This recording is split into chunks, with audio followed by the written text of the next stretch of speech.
Ang address ko ay Building 1008, Uncle Ju Community, Kingping Road. Ang password ay 000777. Pwede kang tumuloy doon kahit kailan. Oh, mukhang halos 1 metro at 9 na po ang taas ng taong ito. Parang inukit ng kutsilyo ang mga facial features niya. Maayos din siyang nakasuot ng suit. Parang nakasulat sa buong katawan niya ang salitang seryoso. Sino ang makakapag-isip, di ba? Sa likod ng katawan na ito, kagabi ay napaka-wild. Talagang hindi nakikinig sa utos. 3 beses talaga. 12 oras na ang nakalipas. Uminom ako ng sobra. Sa harap ng bar, nagkamali ako ng tao. Inisip ko siyang katulad ng kapareha sa blind date. Kailangan talagang sumama sa kanya. Talagang niyakap niya ako at dinala. Magandang balita, nakatulog na siya. Masamang balita, maling tao. Nakasal na sa maling tao at may magandang balita. Tama, nakalimutan kong sabihin. Kailangan kong itago ang iyong dokumento. Kailangan kong dalhin ito sa kumpanya para sa record. Bago pa man siya kumuha ng lisensya, sinabi na niyang kailangan ng pampublikong impormasyon tungkol sa kanyang relasyon. Sa kabuuan, isa siyang mayamang tao na hindi ko kayang labanan. Sige na. Ang itim na Bentley ay talagang bagay sa kanyang personalidad. Maganda ang kanyang edukasyon, bagay na bagay siya bilang asawa. Kaya lang, medyo mababa ang kalidad sa kama. Hindi masyadong sumusunod.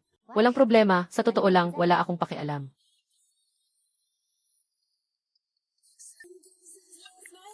Kahapon pinapunta kita para makipag-blind date sa pangalawa kong kuya. Bakit hindi ka pumunta? Sabi ng pangalawa kong kuya. Nakamaskara siyang naghintay sa bar hanggang madaling araw. Ni isang lamok na babae, wala siyang nakita. Nasaan ka ngayon? Bakit hindi mo sinagot ang tawag ko buong gabi? Kapag hindi pa rin kita makontak, magre-report na ako sa pulis. Sa totoo lang, pumunta ako sa blind date. Sino ba namang mag-aakala na magba-blind date ang kuya niya na nakamask pa? Nasa labas lang kami ng hotel. Nakita ko yung lalaki, kamukha niya si Zhang Hexing. Kaya napagkamalan ko siya. Sis, pwede mo ba akong sunduin? Wala akong karanasan kagabi. Medyo masakit ang binti ko. Ayoko pang umalis. Sis, pwede mo ba akong sunduin? Walang karanasan kagabi. Medyo masakit ang mga binti ko. Ayoko pang umalis, maghihintay ako.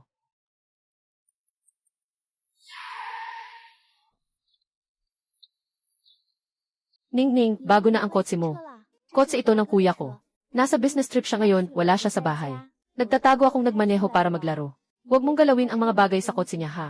May obsesyon siya sa kalinisan. Bawal akong humawak sa kotse niya maliban sa magiging asawa niya.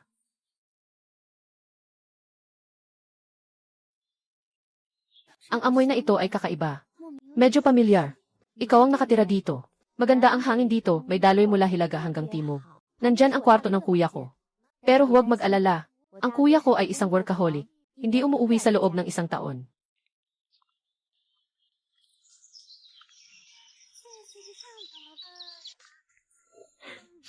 Ning-ning, napakabait mo. Siguradong magugustuhan ito ni Guay-Guay. Tara, kunin natin ang pusa. Tapos mag-party tayo. Pumunta ulit tayo sa club at mag-book ng male model. Hindi yata maganda yan. Hindi ka ba talaga titigil sa pagiging tapat sa lalaking manloloko na yon? Siya nga, nag-book ng hostess. Ikaw, hindi ka pwedeng maghanap ng male model. Kung magpapatuloy ka pa rin sa pagiging bulag sa pag-ibig, talagang madidismaya ako sa'yo. Hindi naman ako bulag sa pag-ibig sa kanya. Pero kailangan kong manatiling tapat para sa asawa ko. Ah, ganun talaga. Kailan ka nagkaroon ng asawa? Saan nanggaling ang asawa? Nasaan ang asawa? Nasaan ang maliit na prinsipe? Hindi ka pa ba nakikipagkita kay Kuya Second? Kanino ka na nagpakasal ng palihim? Yele, mahina lang ang boses mo. Kagabi, nakipagtalik ako sa isang tao pagkatapos uminom. Para maging responsable, kumuha ako ng sertipiko. Bakit hindi mo ako tinawag ng lihim kang uminom? Nawalan ako ng pag-ibig at nag-inom ako. Uminom ako para makalimot. Natakot akong pagalitan mo ako. Hindi mo ba akalaing nag-asawa ka ng isang lalaking nanloko sa kasal? Hindi na kita pagalitan, di ba? Pinangako mong pakakasalan mo ang pangalawang kuya ko at magiging ate ko. Pero ngayon, ikinasal ka sa iba. Wala na akong ate. Paano mo ako mapapakalma? Mag-divorce. Habang hindi pa alam ng kuya ko, bilisan mo ang divorce. Baka hindi pwede. Hindi ba kailangan ng 1 buwan na cooling off period sa divorce? At saka, gwapo siya. Mas gwapo pa siya kaysa sa pangalawang kuya mo. Nabaliw ka na ba? Ang pulang BN ay tumutubo sa timog. Ang pangalawang kuya ay male model. Ang mga tagahanga niya ay pinupuri na siya ng labis. May mas gwapo pa ba sa kanya? Kung meron, ano ang pangalan niya? Gaano kagwapo ang marriage certificate? Tingnan ko, kinuha niya. Siguradong may masamang balak ang lalaking ito. Maraming plano. Dahil sa iyong pagiging inosente at walang muwang, sinadyang lumapit sa iyo. Nakuha na ang lahat, pati ang certificate, ha? Saan dito ang asawa? Ito ay si Laudeng, di ba? Hindi ba't sinabi natin na ako ang sisira sa kanya? Kailangan ba akong managot para sa kanya? Paano nanggaling ito mula sa bibig ng kaibigan? Naging bobo na ako. Sana hindi siya maloko sa kasal. Pero ang gwapo talaga ng lalaking iyon. Kung mangloloko, di mangloko na. May pagkain ba? Gutom na ako. Nag-order ako ng super maanghang na hotpot. Lalabas tayo para kumain.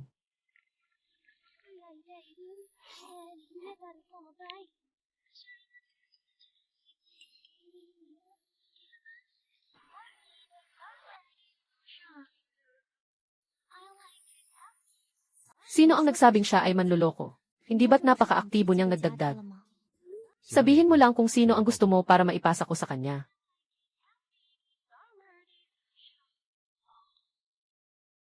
Pumili ka ng pinakamalaki. Kung maliit ang singsing, hindi ito mahalaga at hindi ito magtatagal. Baka hindi maganda ang libre. Nakuha ka na ng ibang tao, tapos nandito ka pa para magtipid para sa kanila. Hindi nakapagtataka na nakaya kanyang lokohin ng ilang taon. Hindi na niya maiiwasan ang madilim na nakaraan niya. Asawa, gusto ko yung pangatlo sa kanan. Asawa, gusto ko yung pangatlo sa kanan. Yung pinakamalaki. Pigyon Egring 7.5.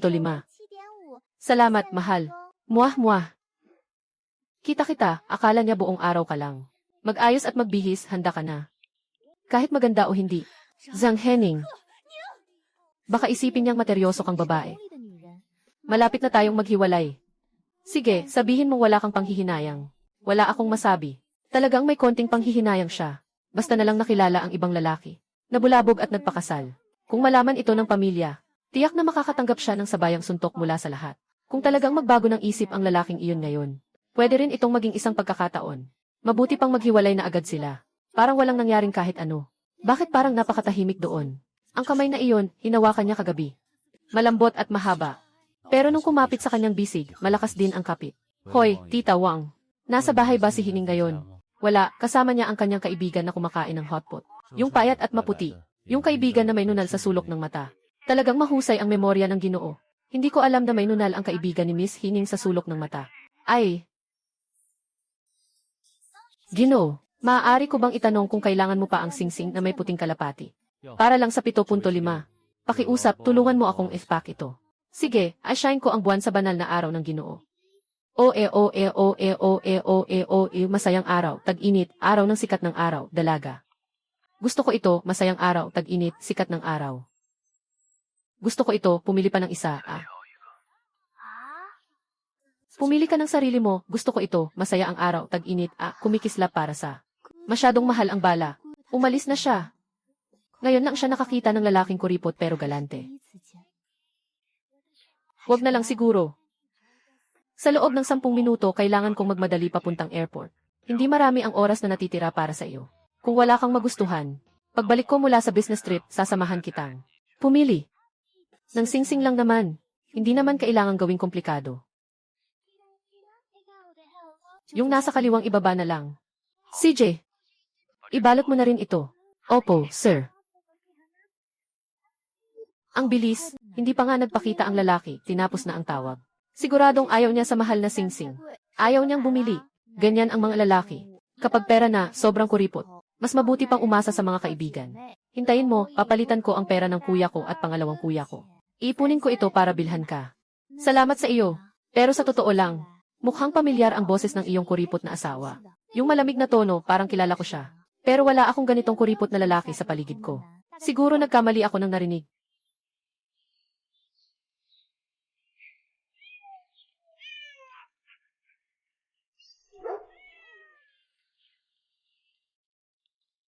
Masayang araw, tag-init, araw ng sikat ng araw, gusto ko ito. Masayang araw, araw ng tag-init, sumisikat ang araw para sa iyo.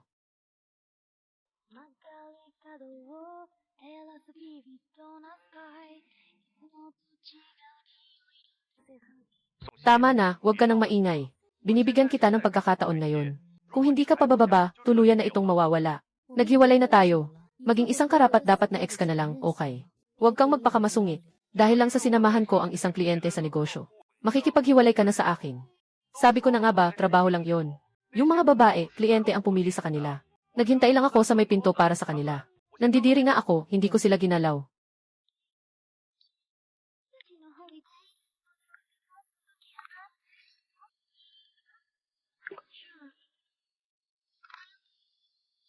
Kliyente ang humawak, hindi ako. Nandidiri ako, pero naniniwala pa rin siya ng tanga. At paulit-ulit ko nang sinabi yan sa kanya ng 2 taon. Nakita niya sa internet. Nayakap-yakap niya ang 2 kapatid na babae, isang halik sa kaliwa, at isang halik sa kanan. Talagang nahihiya ako para sa kanya na nag-aksaya ng 3 taon sa isang relasyon. Sobrang nakakahiya. Buti na lang. Hindi alam ng kanyang murang asawa. Mas maliit ang saklaw ng kahihiyan. Sino si Miss Song Qian? Mayroon kayong natanggap na regalo. Anong binili mo, Baozi? Mukhang napakasosyal at mataas ang kalidad. Pasensya na, mahalaga ang regalo. Kailangan itong pirmahan ng mismong tao. Kakabukas lang niya, wala siyang nabili. Sino ang nagbigay ng regalo? Sino ang nagbigay ng regalo? Isang singsing na may diamante na kasing laki ng itlog ng kalapati. Isang pangkaraniwang disenyo na may maliliit na diamante. Ito ay galing sa kanyang kuripot na asawa. Diyos ko, ito ay itlog ng kalapati mula kahapon. Talagang binili ng iyong sinungaling na asawa. Totoo ang apoy ng kulay. Ang mahal nito, siguradong milyon ang halaga. Hindi kaya drug dealer ang asawa mo? Mukhang hindi naman siguro. May drug dealer ba na ganun kakapansin-pansin ang itsura? Ang gwapo niya, nakakabighani. Sa dami ng tao, agad siyang mapapansin. Tama ka rin naman. Ang taong kayang gumastos ng ganito kalaki. Tiyak na hindi siya isang maliit na tauhan. Kunin mo ang pangalan niya. Tatanungin ko ito para sa iyo. Sige, pero kailangan ko nang pumasok sa trabaho. Hindi pwedeng malate sa unang araw ng trabaho. Sasabihin ko sa iyo sa WeChat. Balikan ko siya at tanungin kung ano ang nangyari dito.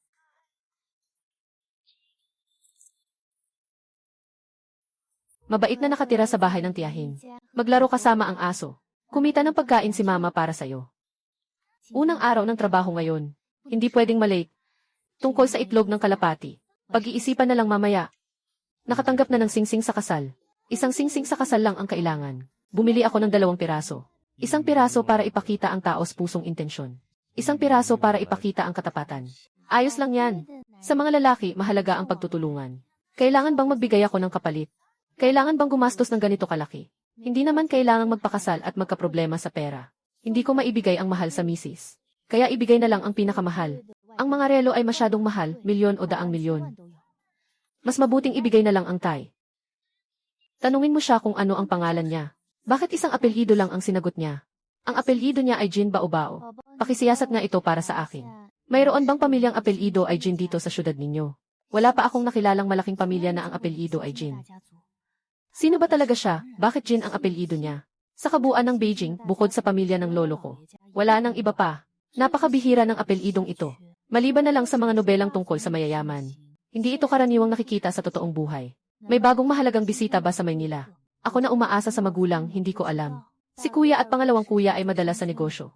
Siguro mas marami silang alam na chismis. Kuya, nandyan ka ba? Alam niya na ayaw mag-text ni kuya kapag may usapan. Sabihin mo na kung may kailangan ka. Sa tono pa lang, parang hindi siya masaya. May tanong ako sa'yo. Sa kabisera, bukod sa pamilya ng aming amo, mayroon pa bang ibang may apelyidong Jin na mayayamang pamilya? Yung kayang bumili ng singsing na may perlas na kasing halaga ng isang malaking halaga. Yung may halaga na nasa 10 milyon pataas. Wala. Paano naman walang ganun? Paano magkakaroon ng isang mayayamang pamilya na may apelyidong Jin? Wala talaga. Sino ba talaga ang taong ito?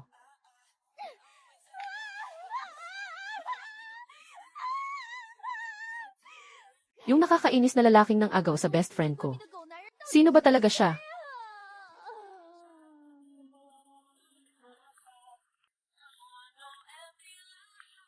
Unahin ang kaligtasan kapag may pagkaantala sa pagpasok. Hello, at Qian. Ako ang iyong assistant. Ang pangalan ko ay Yezi.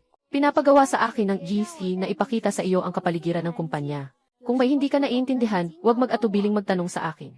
Ayos lang, salamat sa iyong pagsisikap. Yezi, hindi lang kami kumukuha ng mga sikat na tao at influencers. Paminsan-minsan, nakikipagtulungan din kami sa mga bigatin sa negosyo.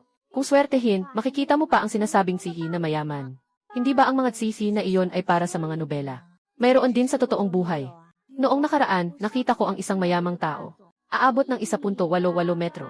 Matangkad, malapad ang balikat, makitid ang baywang. Mukha siyang artista, parang si Liu. Ang pinakamahalaga ay elegante at mayaman. Magalang at akma. Ang tanawin at ang liwanag. Ang gandang ito. Nakakakiliti ang kamay ko, may inspirasyon ako. Miss Lin, hindi pa rin ako masyadong kontento dito. Hahanapin ko muna ang tamang pakiramdam, kukuha pa ako ng isa pang set. Masyadong pilit, hindi natural. Gusto ko ng mahinhin at elegante. Dahan-dahan lang. Gagamitin pa ito sa pakikipag-date. Kailangan mong kunan ng larawan ang aking karisma. Medyo nasanay na ako sa pagiging purong. Mamaya, burahin mo na lang. Sa unang araw ng trabaho, mas mabuting maging mababa ang profile. Ang ganda ng kuha mo, CJ. Napaka-natural at kaakit-akit. Sobrang ganda mo talaga. Ito ang klase ng hindi sinasadyang magandang larawan na gusto ko. Miss, pwede mo bang ipadala sa akin ang mga litrato na kinunan mo? Kukunin ko lahat ng mga litratong ito. Hindi ko na rin kukunin ang bayad pabalik. Gagamitin ko ito bilang mga larawan para sa pakikipagkilala. Ipapadala ko ito agad sa kabila mamaya. Ayos na ito. Tingnan mo, ito ang napili kong kapareha para sa kuya mo. Mahinhin at elegante. Banayad at maganda. Magandang babae sa Kipao. Maganda, di ba, siya ang nanay ni Hining.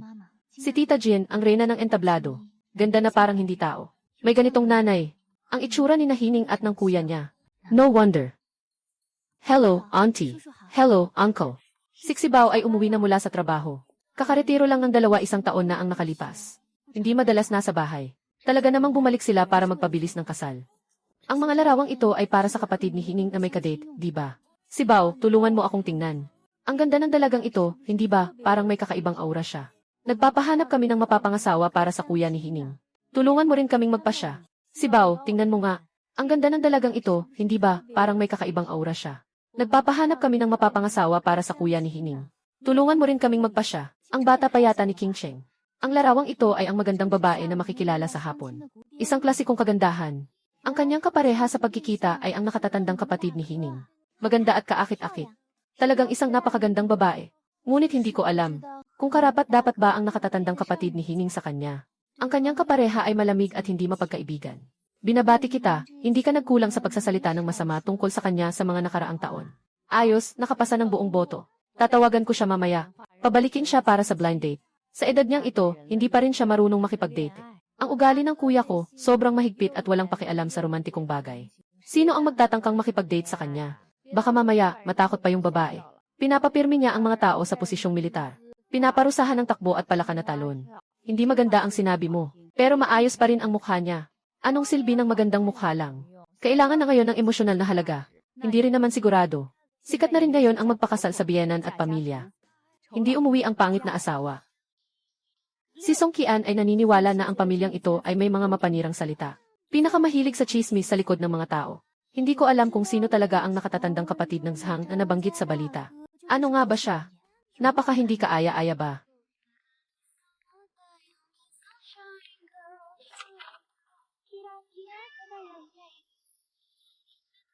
Yung sinabi mong alamin ko sa araw. Hindi ko nakuha ang impormasyon. Tawagan mo ng video ang asawa mo. Gusto kong makita kung ano ang itsura niya. Sakto lang na gusto rin niyang makita.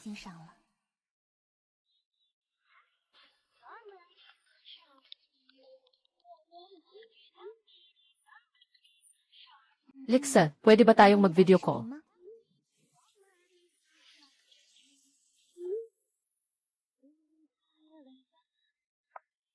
Asawa, namimiss ka na kasi. Gusto ko lang makita ang iyong napakaganda at kahanga-hangang mukha. Sige na, mag-video call ka na. Asawa, namimiss ka na kasi. Gusto ko lang makita ang napakaganda at dakila mong mukha. Mag-video call ka naman sa kanila.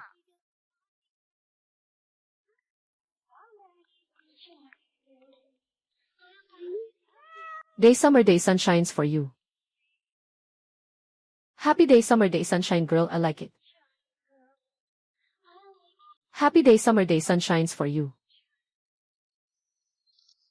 Hello, sir. Yung huling pinagawa kong 200 push-ups kay Hining. Hindi pa ba niya natapos? Gino, bumalik ang dalaga sa kanyang buwanang dalaw kamakailan. Hindi siya maganda ang pakiramdam. Nagawa na ng 100 pero nag-utang na. Papasok siya ngayon. Ipadala ang video sa akin para suriin pagkatapos ng kalahating oras. Kung hindi, dagdagan pa ng 500 kung magtatangkang gamitin ang aking sasakyan. Sa gitna ng gabi, hindi ba't pinapahirapan ito sa bata? Pero hindi siya makapagsalita ng anuman. Sinabi ng Ginoo na kailangan mong gawin ang mga push-up na parusa ngayon. Nagyoyosi ang kuya niya sa gitna ng gabi. Bigla ang inspeksyon. Ulitin ang pagyoyosi. Bigla ang inspeksyon, parang bumagsak ang langit.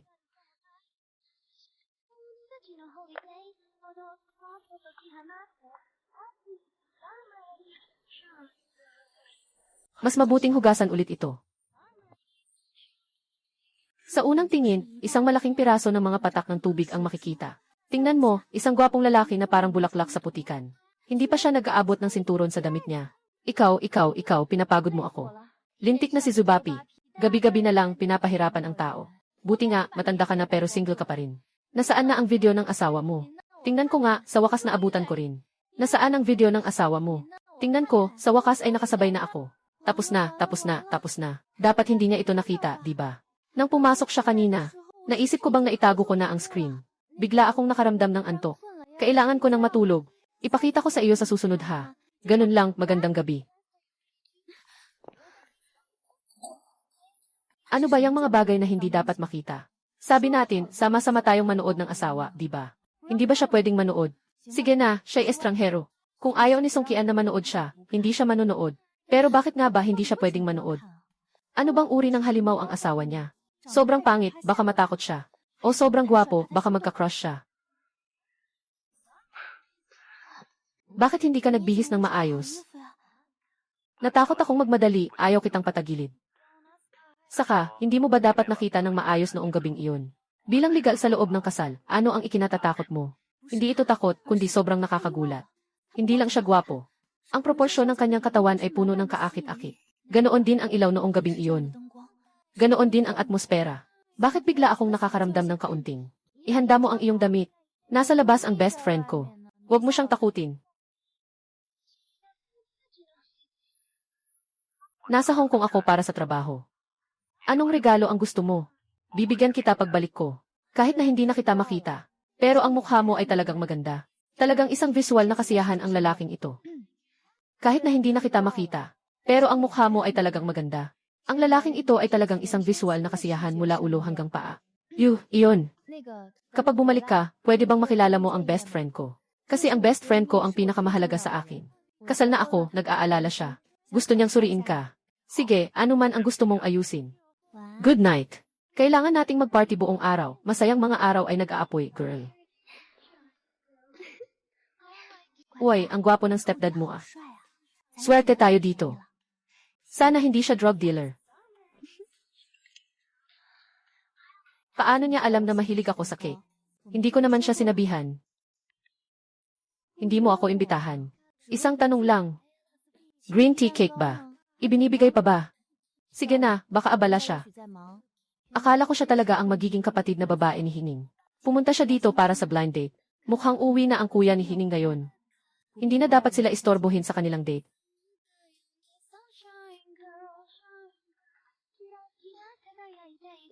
Tara na, pumunta ka sa press conference ng pangalawang kuya ko. Dalhin mo ang iyong kagamitan. Ngayon ay kukunan natin siya ng mga kamangha-manghang larawan. Magsisimula ka na namang mag-fan. Ngayon ay isa na akong battle sister sa fan group ni Zhang Hexing. Sikat na sikat siya.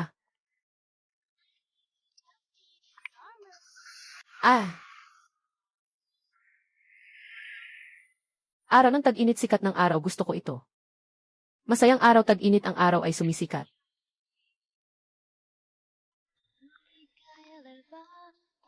Ikaw.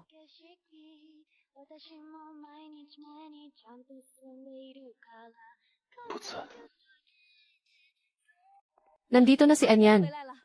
Ito ang panganay kong anak. 28 na siya ngayon, walang karanasan sa pag-ibig. Mag-usap kayo muna. Magkakakilala kayo ng mabuti. Pamilyar, ito ang itinakda kong kapareha para sa iyo. Si Chen Mengxi, hindi ba siya maganda? Nanay, niloko mo na naman ako para bumalik sa pawang kasal. Mahalagang bagay sa buhay. Paano mo naman masasabing niloko? Ay naku, bumili ka pa ng maliit na cake. At lasa nitong green grape pa. Buksan mo na, ipaghanda si Mengxi. Mahilig kumain si Hining nito. Tinawag siya ni Auntie Wang na bumaba.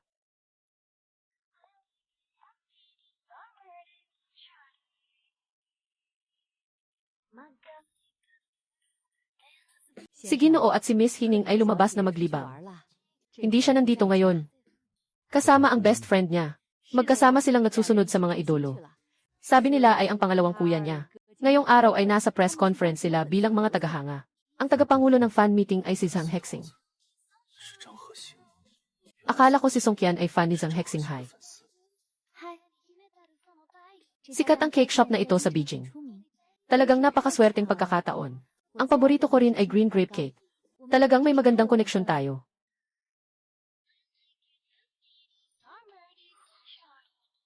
Pasensya na, kasal na ako. Pasensya na, kasal na ako. Kakakuha ko lang ng marriage certificate. Hindi ko pa nasasabi sa pamilya ko. Pasensya na kung nagdulot ako ng kalituhan at abala sa'yo. May asawa akong kailangang igalang. Hindi talaga ako pwedeng makipag-blind date sa'yo. Sana'y maunawaan mo. Nag-asawa na ako. Anong sinasabi mo? Nanay, totoo ang sinasabi ko.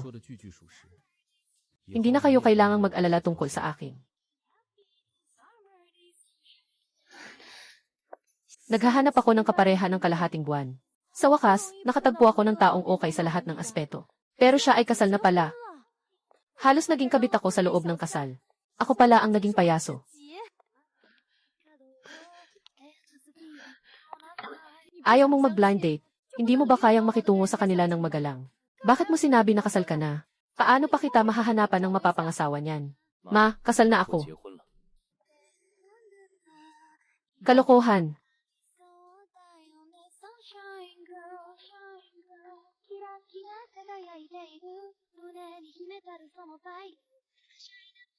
Ito ang asawa ko. Talaga, nagpakasal na ako. Hindi kita niloloko, masayang araw. Araw ng magsasaka, sikat ng araw, hehe. Hindi ba't siya yung maliit na kaibigan ni Hining? Ito ang aking asawa. Talaga, nagpakasal na ako, hindi kita niloloko. Hindi ba't siya yung maliit na kaibigan ni Hining? Naging masama ka na. Natuto ka na rin gumamit ng graphics na ito. Niloko mo ako. Nagda-download ka pa ng mga larawan ng iba sa internet. Gumagawa gamit ang inay. Nakita ko na ang tricks na ito noon pa.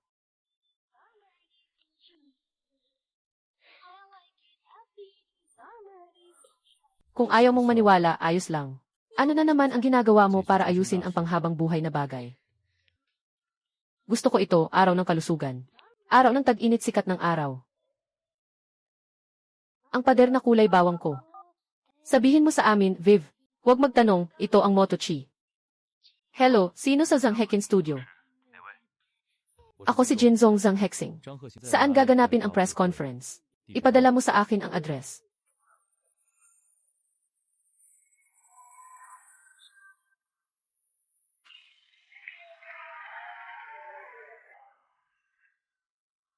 Darating na ang bahagi ng mga tanong. Maging matapang ka at itaas ang kamay mo para makipag-ugnayan sa kuya ko. Bakit ako ang makikipag-ugnayan? Natatakot ang kuya ko na may mga haters na bumatiko sa kanya. Ang mga tanong sa ganitong bahagi ay mga napiling tao ng maaga. Mas makabubuti kung ikaw ang pupunta. Bakit hindi ka nalang umakyat? Marami siyang mga tagahanga na sobrang tapat. Natatakot akong pagalitan nila. Hindi ka ba natatakot na pagalitan ako? Kapag pinagagalitan ako, natatawa lang ang kuya ko. Kapag ikaw ang pinagagalitan, hindi siya tatawa. Susuportahan ka pa niya. Kapag siya ang pinagagalitan, natatawa lang. Kapag ako ang pinagagalitan, hindi siya tatawa. Ito ba ang pagkakaiba ng pagtrato sa tunay na kapatid at sa mga estranghero? Ilang beses na bang sinabi ito? May asawa ako. Talagang hindi na dapat isipin si kuya mo. Ito ay isang isyu ng moralidad. Sinta, alam kong napilitan kang mag-asawa ng isang mapanlinlang na lalaki. Kahit na magloko ka, hindi kita pababayaan. Walang problema, nandito ako. Maging matapang ka at habulin ang iyong tunay na pag-ibig. Tunay na pag-ibig, anong tunay na pag-ibig? Ang pag-ibig ay matagal nang naubos ng mga salawahan. Ang kanyang pangalawang kapatid ay mailibu-libong tagahanga. Ano ako sa lahat ng ito? Ayos lang. Tingnan natin kung sino ang maswerteng manonood ngayon.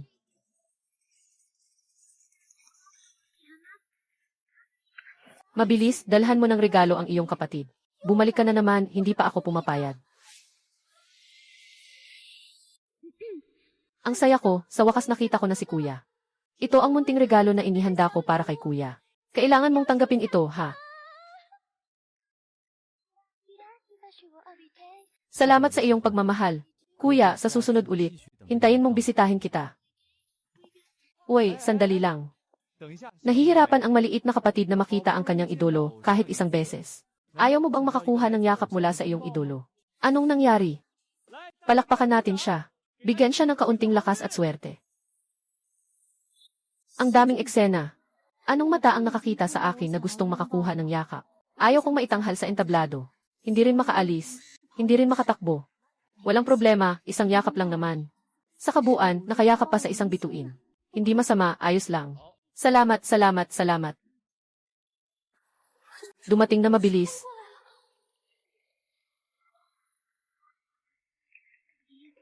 Sige na, pangit na nga eh. Pahiya na, pahiya na. Mabilis lang itong matatapos.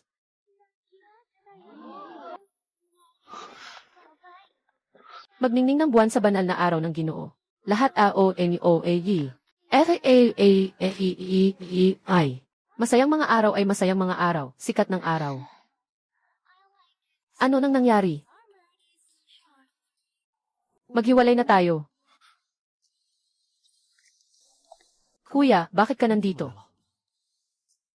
Sorpresa, salamat sa inyong lahat sa pagmamahal kay isang Hexing. Bilang kanyang boss sa likod ng lahat, espesyal akong nagdala ng sorpresa para sa kanya ngayon. Naway lalo pang umunlad ang kanyang karera at makamit ang tagumpay. Patay, tapos na, lagot na. Na-sponsor pala ng iba ang kuya nila. Nagsiselos ang sponsor, umakyat na sa entablado. Ang nakakagulat na balita, hindi ba't siya yung mura niyang asawa? Si Zhang Hexing ang kanyang alaga. Kaya siya ba ay bahagi ng kanilang laro? Kaya pala nagmadali silang magpakasal. Akala ko siya ay isang batang lalaki. Kinuha siya para maging asawang bata. Hindi lang siya naloko, kundi nakatagpo rin siya ng ganitong eksena ng kamatayan. Huwag kayong magkamali. Ito ang kapatid ko. Salamat sa aking kapatid sa kanyang pahayag.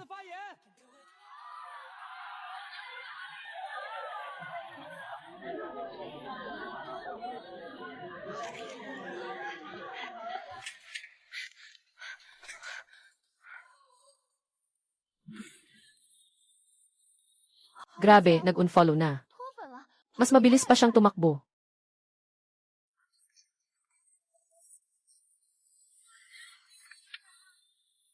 Ginoo, Ginoong Jin. Pakisakay po. Tapos na, oras na para magbayad. Akala ng mga lalaki ay sobrang sikip at tama sila, umalis na tayo. Hindi ko alam kung saan napunta ang chill. Lahat ng inumin ay patuloy na natatapon. Ramdam ko pa rin. Ako, palagi akong nauwi sa labas. Nagmumukhang nasasayang ang oras ko. Oo, hindi ko na kaya, sinubukan ko na. Hinahanap ko kung ano ang akala kong mahahanap ko. Yung kristal na iyon. Kristal na poste. Maghiwalay na tayo. O lahat ng babae sa club, bilhan mo ako ng inumin. Lahat ng lalaki sa club, nagsisimula ng sumakit. Naglalakad lang ako dito na parang nasa baseball team. Ayaw ko ng walang laman na pag-ibig o. Kaya kailangan pa bang makipaghiwalay ni Ginang Jin? Pasensya na, Ginoong Jin. Hindi ko alam na naghahanap ka ng asawa na katulad ko. Kung hindi sana ako pumayag na magpakasal sa iyo. Kahit na mayaman ka, pero ako ay isang normal na babae. Kahit na hindi ako makapag-asawa, hindi ako pwedeng makahanap ng ganitong asawa. Kaya maghiwalay na tayo. Magparehistro na tayo ngayon. Makakatipid tayo ng isang araw. Kalma, kapatid ko yan. Sa inyong mundo, kailangan ng mga kapatid. Ang mayayamang tao ang mga kuya. At ang mga kanari ang mga kapatid. Naiintindihan ko. Malawak ang pag-iisip ko. Pero hindi ko talaga kayang tanggapin na maging asawa ng isang bakla. Ginoong Jin, sigurado akong makakahanap ka ng mas mabuting katuwang. Mas mabuti pang maghiwalay na lang tayo. Nagkakamali ka, kapatid ko siya sa dugo. Ako ang kuya niya. Ang tunay na magkapatid ay may ugnayang dugo. Kung mangloloko ka, mas lalo na hindi iyon tama. At saka, si Zhang Hexing ay napaka-strikto. Sobrang seryoso at malamig. Napakalaki ng agwat ng edad. May malaking puwang sa pagitan namin. Mas lalo na dapat na maghiwalay. Tama ang sinabi mo. Ako ang nagpupondo sa kanya. Wala akong anumang kaugnayan sa dugo kay Zhang Hexing. Sinabi ko lang na medyo magkahawig ang mga mata at mukha nila. Pero magkaiba ang apelyido nila. Isa ay Zhang, isa ay Jin. Paano sila magiging isang pamilya? At alam niya ang pangalan ng tatlong magkakapatid sa pamilya Zhang. Ate Zhang Henny, Kuya Zhang Hexing, Bunso Henning. Wala tayong kinalaman sa apelyidong Jin. Kaya aalis na kami. Pero normal ang aking oryantasyong sexual. Yun na gabi, iyon ang aking unang pagkakataon. Walang anuman sa pagitan ko at ni Zhang Hexing. Isa akong ganap na normal na lalaki na sumusunod sa tamang asa ng lalaki. Hindi ako naghanap ng asawa para lang itago ang sarili. Lalo na hindi kita niloko. Kaya ikaw ang aking legal at tamang asawa. Hindi ka asawa na ginamit lang. Talaga bang isang malaking hindi pagkakaunawaan ang diborsyo? Bakit si Zhang Hexing ay pumirma para sa iyo? Sabi nila, sa kumpanya niya, siya lang ang pinirmahan. Ay isang inaalaga ang kanari. Kayo dalawa ay dahil sa kakulangan niya. Na hindi maganda ang takbo, ang kanyang ama ay pribadong humiling sa akin na alagaan siya. Talaga. Kung si Zhang He ay isasakripisyo ang kanyang hitsura para sa mga mapagkukunan, na sinasamantala ng mga lalaki, ang kanyang ama at kapatid na lalaki ay isasakripisyo ba ang kanilang hitsura para sa mga mapagkukunan? May katwiran ang sinasabi mo. Mukhang maganda ang relasyon ng lalaking ito sa mga nakatatanda sa pamilya Zhang. Nalaman kong ako pala ang nagkamali. Buti na lang at hindi kami nagkaroon ng iisang asawa ng lalaking iyon. Kung hindi, ang sagwa sigurong isipin. Pero may isa pang natitirang butas. Bakit ka nga ba biglang lumitaw dito? At bakit kayo ni Zhang Hexing ay magkahawak kamay sa entablado? Dahil nagsiselos ako. Nahiya at tumibok ang aking asawa sa harap ng kamera habang nagla-livestream. Nagpahayag siya ng pag-ibig sa ibang lalaki. Nagbigay siya ng regalo sa ibang lalaki. Yumakap siya sa ibang lalaki. Nagsiselos ako at nagiging seloso. Kaya't nilapitan ko kayo at pinaghiwalay. Hindi ko akalain na magiging ganito kalaki ang gulo. Hindi ka ang ilaw, siya ang ilaw. Ikaw. Kaya kailangan pa bang makipaghiwalay ni Ginang Jin?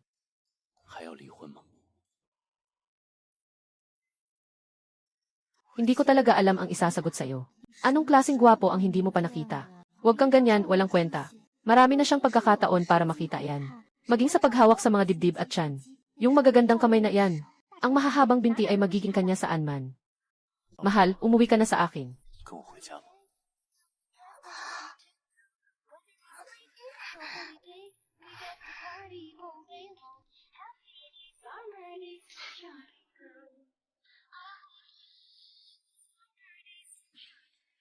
Bakit ka tumakbo, aso? Medyo labis naman yata yon. Hindi mo pa rin nakalimutan ang pagkakaiba niyo ng kuya. Mas mabuti pang lumayo ka sa kanya. Mukhang hindi pa siya nakakita ng ganoon.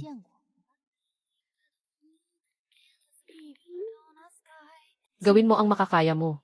Mukhang hindi masyadong palabiro ang tao. Pero kanina ay tinawag siyang asawa.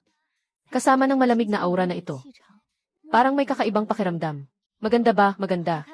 Parang hindi niya inasahan na magiging diretso siya. Malapit na tayo sa bahay. Magpahinga ang mga mata. Umuwi ka at dahan-dahan mong panoorin. Kalma lang, Songxi. Hindi ba't nakakita ka na ng maraming gwapo? Huwag kang mawalan ng kumpiyansa. Ang dami mo ng pagkakataon na makita siya. Pwede mo pang hawakan ang kanyang dibdib at abs. Ang magagandang kamay na iyon. Mahahabang mga binti lahat ng iyon ay magiging sa kanya.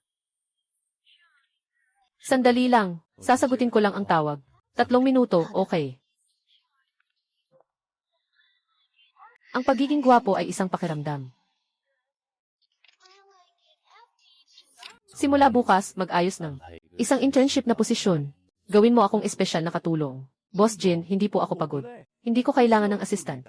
Pero kailangan ni Zhang hining ng boss. Ilalagay ko siya sa ilalim ng pamamahala mo. Bigyan mo siya ng gawain. Akala ko naawa si Boss Jin sa paghihirap niya. Hindi ko akalaing nag-aayos lang pala siya ng koneksyon. Ngayon, hindi lang ako alipin ng boss. Kailangan ko pang maging alipin ng kapatid ng boss. Ang mga manggagawa ay walang katapusang pasakit. Kaya walang silid na masaya. Lalalalala.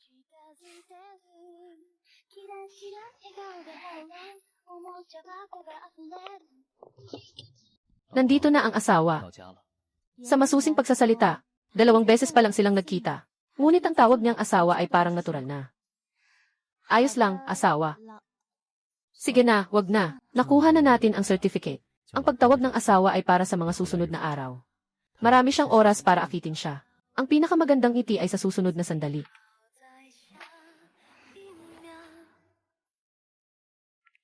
Gusto ko sanang marinig ang malumanay mong pag-awit. Mas maganda sana sa sus. Ito ay ari-arian ng mag-asawa. Noong araw ng pagkuha ng lisensya, ibinigay ko sa iyo ang password. Maaari mong gamitin ito ayon sa gusto mo. Nakatira ako sa bahay ng kaibigan sa mga nakaraang araw. Mas mabuti pa kaysa sa hindi komportable sa bahay niya. Siyempre, mas gusto niyang lumipat kay Zhang Henning.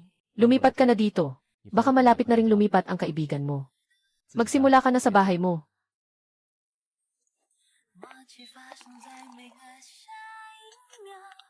May hilig siyang uminom ng lemon water. Hindi ko akalain na mayroon din dito sa Jingsao. Salamat, Ginang Jin. Gusto kong magtakda ng mga patakaran sa atin. Ano iyon? Ayokong maging malamig at walang pakialam ang aking hinaharap na kasal. Kaya't kailangan nating palagin ang ating damdamin. Palakasin ang damdamin. Nakipaglaro siya ng kasunduang kasal sa iba. Ito naman, nakikipaglaro ng kasal muna bago magulo. Paano mo palalakasin? Batay sa mga layunin ng kasal na ito. Naglatag ng ilang patakaran sa loob ng kasal, 1. Magkasama sa iisang kama. 2, isang pribadong date tuwing weekend. 3, hindi bababa sa isang beses na pagtatalik bawat linggo. Ano sa tingin mo? Paano niya nasabi ng seryoso ang tungkol sa buhay mag-asawa? Bakit ganun siya kaseryoso? Noong gabing iyon, humiling siya ng maraming beses. Pero hindi siya nakinig. Hindi pa tayo masyadong pamilyar. At masyado itong masakit. Hindi lang isang beses nangyari iyon noong gabing iyon. Wala ka pang karanasan. Hindi ako comfortable. Nagkaroon ng anino. Kung hindi, mas mabuti pang maghiwalay na tayo. Sige, susundin ko ang gusto mo. Basta sa loob ng kasal, susunod ako sa iyong ritmo. Ayos lang iyon. Kaya, may oras ka ba mamaya, Ginoo? Nagpa-schedule na ako sa Property Transaction Center. Idadagdag ko ang pangalan mo sa bahay na ito. Ang bilis naman yan. Bigla na lang akong nagkaroon ng isang marangyang malaking bahay. Parang nananaginip lang ako. Hindi ito totoo hanggat hindi nadadagdag ang pangalan mo. Doon ka lang magiging panatag na bumalik at tumira dito. At hindi ko balak na maghiwalay tayo ng tirahan habang mag-asawa tayo. Ano pa ang masasabi? Diretso na lang sa ginagawa, di ba? May sarili din akong maliit na apartment. Hindi na kailangan. Kahit kasal na ako, hindi ko agawin ang anuman sa iyo. Nag-asawa ng estrangherang asawa. 2 beses pa lang kami nagkita. Bumili rin ng itlog ng kalapati. Nabigay na rin ang bahay. Sinong lalaki ang papayag sa ganito kalaking lugi? Ang makapag-asawa sa'yo. Ay malaking swerte ko. Hindi ko alam kung guni-guni lang. Pero parang matagal na niya akong lihim na gusto. Pero ang totoo, hindi naman talaga niya siya kilala. Jingjing, nagkakilala ba tayo dati?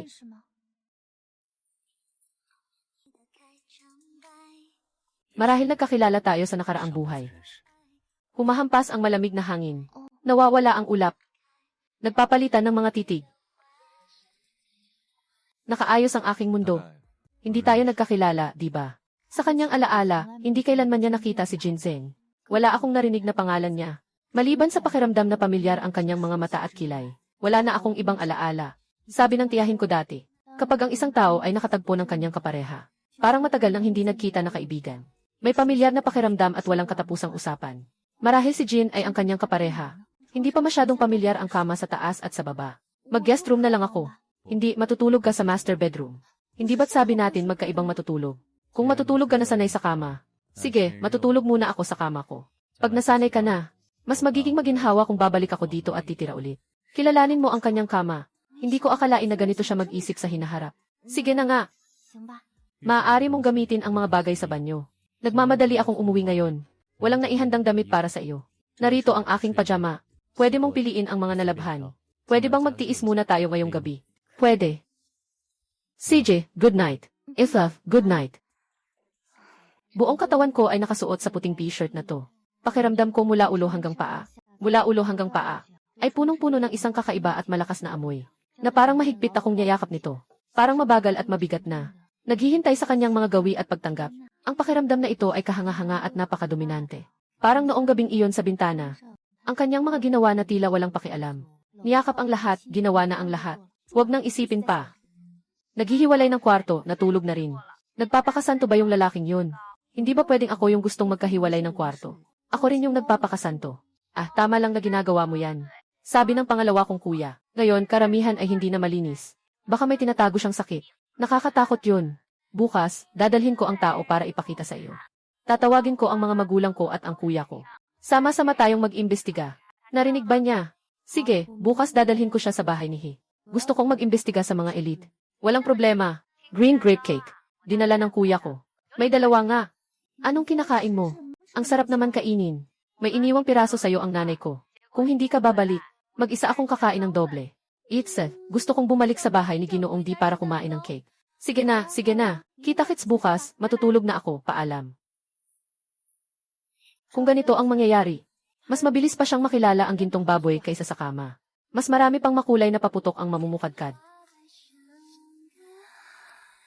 Waa. Hindi na nag-iisa. Bigla akong nagkapag-asawa. Medyo nag-aalala ang best friend ko at ang pamilya niya. Gusto lang nilang makita ka. Nang bumili siya ng wedding ring, binili din niya yung para sa lalaki. At kusa pa niyang sinuot ito. Talagang maunawain na married man siya. Halika, kumain tayo ng breakfast. Mananatili muna ako rito sa kabisera sa mga susunod na araw. Tandaan mo pa ba ang password ng kwarto? Kailangan mo ba ng tulong para ilipat ang bagahe mo? Hindi na, pero bilang asawa ko. Gusto ng best friend ko. At ng kanyang mga magulang at kapatid na makilala ka. CJ, anong oras tayo aalis? Mga bandang 1:00. Magpapadala muna ako ng mensahe kay Hining.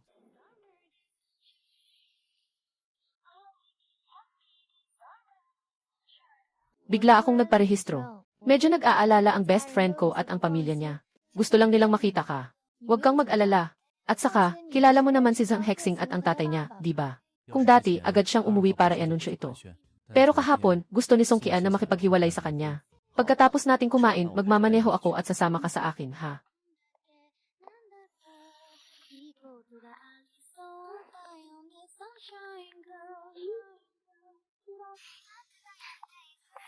Sabi mo, handa na ang buong pamilya. Hindi pa nga nakabukas ang navigation. Mukhang kabisado niya ang daan. Bili tayo ng regalo. Hindi magalang pumunta ng walang dala. Kibaw, bigla na lang nagkasakit at nawala ng malay ang lolo ko. Kailangan naming pumunta agad sa ospital. Hindi mo na makikita ang asawa mo ngayon. Walang problema, pumunta na kayo sa ospital. Huwag nang mag-aksaya ng oras. Biglang nagkasakit ang lolo ni Hining. Nandyan na sila sa ospital. Hindi na tayo pupunta sa bahay ni Hi. Ayos lang dahil wala tayong gagawin sa umaga. Tamang-tama, matutulungan kita sa paglipat. Pwede rin. Hindi ba na ospital ang matanda sa pamilya Jin? Bakit hindi ka pumunta sa ospital para tulungan siyang maglipat? Bumalik na si Miss Xi. Tita Wang, babalik lang ako para kunin ang gamit ko, tapos alis na rin ako. Sige, magpatuloy ka lang sa ginagawa mo. Hintayin mo muna ako sa sala. Aakyat lang ako para mag-empack ng mga damit. Malapit na. Ito ay bahay ng iba. Hindi ko maaring hayaan kang umakyat sa ikalawang palapag. Maghintay ka na lang sa ibaba. Masayang araw, tag-init na araw. Araw ng sikat ng araw, gusto ko ito. Masayang araw, tag-init na araw. Ang araw ay sumisikat para sa iyo, aking munting manika, yakap sa dingding. Gusto kong makasama ka sa aking tabi. Walang anuman.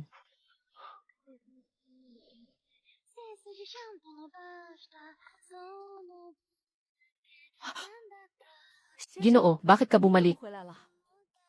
Prinsip. Sino ang kausap mo?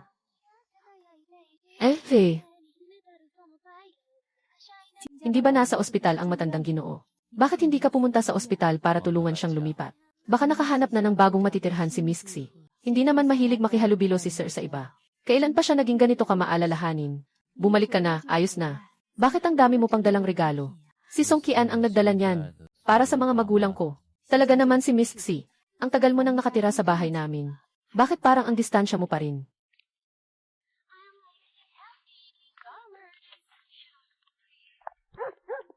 Kiki, huwag kang humarang, bumaba ka muna.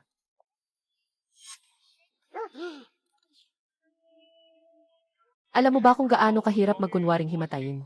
Para maging makatotohanan ang pag-arte ko. Pinilit kong kumain pa ng 2 malaking manto. Halos sumabog na ang tiyan ko. Hindi mo ba ililipat ang pusa mo? Bumaba ka na. Itong anak na ito. Sige na, umalis na tayo. Nandito ang kanyang mabuting kaibigan. Hayaan siyang maglaro pa ng kaunti.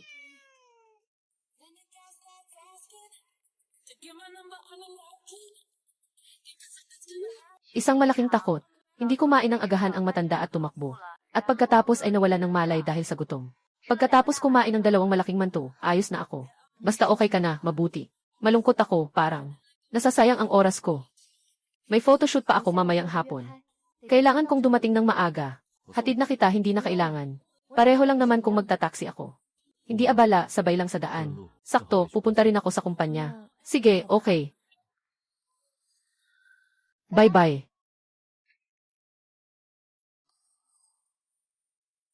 Like, batang pasaway.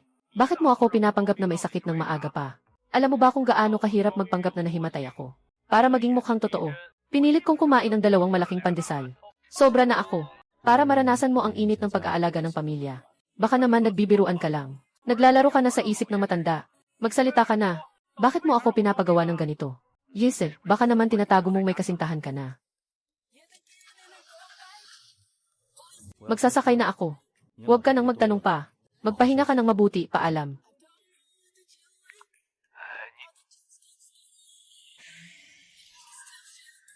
Naghiwalay na kami. Ngayon, ikaw na ang mas pinag-uusapan. Hindi mo na kailangang i-report sa akin. Kailangan mo bang maging ganito ka masakit magsalita? 3 taon tayong nag-date kahit papaano.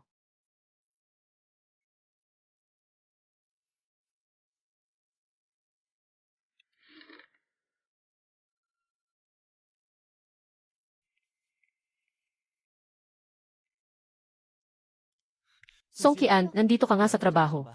Nakatayo ako buong hapon. Sa wakas, nahintay din kita. Si Chen Qian, yung nakipagrelasyon ng 3 taon. Niloko siya ng 2 taon. Naghiwalay pa pero nag-aaway pa rin yung walang kwentang ex. Sinasadyang sinundan niya sa bagong kumpanya nito. May sakit ba siya, sinusundan ang ibang tao para pumatay. 5-1-0 araw na administratibong pagkakakulong. Huwag mo akong piliting mag-report para hulihin ka. Aki-aki, nagkamali ako. Hinding-hindi na ako magpapakasaya sa ibang babae. Sama ka sa akin sa Suzhou, okay ba? Hindi ka nakakaintindi ng tao. Tapos na tayo. Ngayon, nasa sayo na ang lahat. Hindi mo na kailangang magpaalam sa akin. Kailangan bang maging ganito kakasakit sa salita? 3 taon na tayong nag-usap. Ikaw ang unang gumawa ng nakakadiring bagay. Naging napakamapagpakumbaba na ako. Hindi ka pa rin nagbibigay ng respeto, ano? Ayaw mo talagang makipag-ayos, di ba? Kung gaano ka kalayo, umalis ka na. Kahit mamatay ako, hindi ako makikipag-ayos. Wala kang ama't ina. Mula pagkabata, nakikitira ka sa bahay ng tiyuhin mo. Sa bahay ng tito, tita, at iba pang kamag-anak. Saan ka nagkaroon ng sariling pamilya? Dati, sobra kitang inalagaan kaya nasanay ka. Pinaniwala kitang may nagmamahal sa'yo. Kung wala ako, mas mababa ka pa sa asong gala sa tambakan. Ipinakita niya ang pinakamahina niyang bahagi sa kanya. Ngayon, lahat ng iyon ay naging mga espada niyang itinusok sa akin. Makikita ang tunay na ugali kapag naghiwalay. Pala, kapag naging masama ang isang tao. Talagang nakakadiri siya. Pasensya na, may asawa at pamilya na ako. Matangkad at gwapo ang asawa ko. Umalis ka na. Huwag kang tumahol dito. Hindi ako naniniwala sa mga kalokohan mo. Huwag kang mag-alala, ako ang iyong asawa. Sino pang ibang lalaki ang mag-aasawa sa iyo kundi ako? Magsimula ka ng sumama sa akin. Huwag mo akong pilitin na kumilos. Sira ang ulo, bitawan mo ako.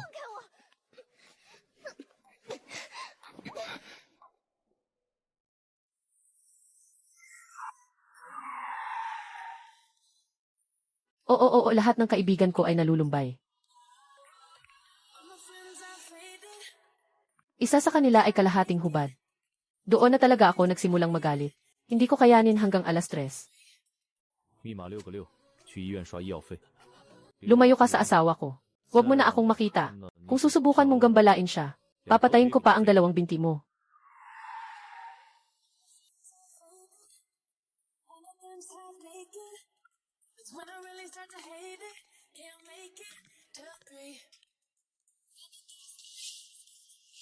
Ikaw ang numero ko sa napkin. Nag-iisip na may mangyayari. Natawa ako, boy, please. Kaya nga ako. Palagi akong nauwi sa labas. Na parang nasasayang ang oras ko. Oras ko. Ako, hindi ko na kaya. Sino ka? Bakit mo ako sinuntok? Talagang dumating ang asawa niya. Hindi ko siya pinaniniwalaan, siya ang girlfriend ko. Mas mabuti pang huwag kang makialam sa mga bagay namin. Sobrang lakas naman ng lalaking ito. Walang paligoy-ligoy. Talagang astig ang ginagawa niya. 6 na 6 ang password. Pumunta ka sa ospital para magbayad ng gasto sa gamot. Lumayo ka sa asawa ko. Kung makita pa kitang, naglalakas loob na lapitan siya. Pareho mong paa, ipapahinto ko. Ang dating kasintahan ay nakabangga ng kasalukuyang asawa. Sa tingin ko kailangan kong ipaliwanag ang nangyari kanina. Yung tao na iyon, siya ang ex ko. 3 taon kaming nag-date, tapos 2 buwan na ang nakalipas mula nang maghiwalay kami. Tapos na talaga. Hindi ko maintindihan ang ugali niya. Pero pakiramdam ko, hindi siya masaya. Katulad ko, komplikado ang sitwasyon ng pamilya ko. Yung sinabi lang ni Chen Mian, siguro narinig niya lahat. Siguro nagsisisi siya. Kung hindi mo matanggap, pwede rin naman tayong. Kapag siya ay muling nangulit sa iyo, tawagan mo ako agad. At huwag nang banggitin ang salitang diborsyo. Huwag na itong banggitin palagi. Huwag na itong banggitin palagi, ang salitang diborsyo ay nakakasakit. Akala niya ay nakakasakit ang salitang diborsyo. Wala siyang pagsisisi at hindi siya nag-iisip ng diborsyo. Ngunit malinaw na walang damdamin. Bakit siya mas nahihirapan sa diborsyo kaysa sa sarili niya? Ang weird naman.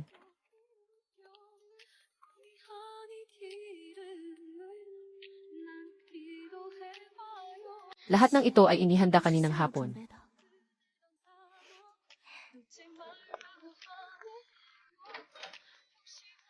Lahat ng ito ay inihanda ngayong hapon. Masyadong nagmamadali. Walang oras para gumawa ng espesyal na dressing room para sa iyo. Kaya't magtiis ka muna. Walang kahit anong pagtitiis dito. Maganda na talaga ang ganitong trato. Ganito rin ang walk-in closet ng mga magulang ko noong bata pa ako. Hati sila sa espasyo. Kadalasan, magka-partner ang damit nila pag umaalis. Mama, Papa, parang may sarili na rin akong pamilya.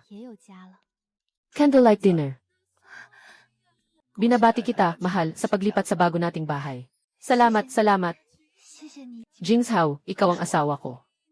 Hindi mo na kailangang magpasalamat sa mga maliliit na bagay na ito. Ito lahat ay gawa mo. Yised, paano ka pa nagkamali sa pagluluto? Sabi ng mga nakatatanda, ang mga lalaking hindi marunong magluto ay magiging ayaw ng kanilang mga asawa sa hinaharap. Kaya't nag-aral na ako ng kaunting kasanayan. Pero, ang niluto niya ay eksaktong paborito kong lasa. Madalas akong kumain ng ganitong lasa ng steak sa bahay ng kaibigan ko. Kailangan ng mataas na antas ang pagkakaluto at mga sangkap.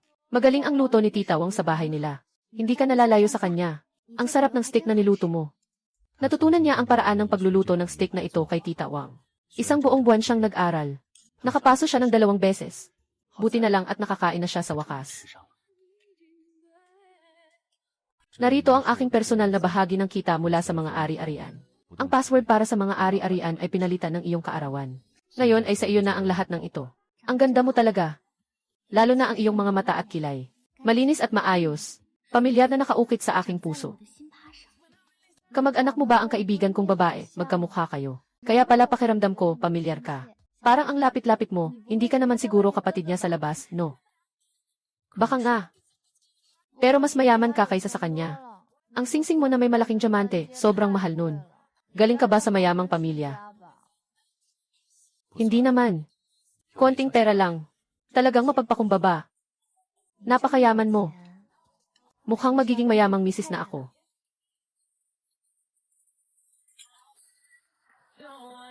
Nga. Nandito ang aking personal na yaman. Dividendo ng bahagi. Ang password para sa mga ari-arian ay pinalitan ng iyong kaarawan. Ngayon, lahat ay ipapasa ko sa iyo. Maaari kang mag-resign at gumastos ng kahit anong gusto mo araw-araw. Nasa ilusyon ba ako? Ito ba ay delusyon mula sa pag-inom? Hindi. Nagbibiro lang ako. Kailangan ko pang magtrabaho. Kailangan kong magtagumpay sa karera.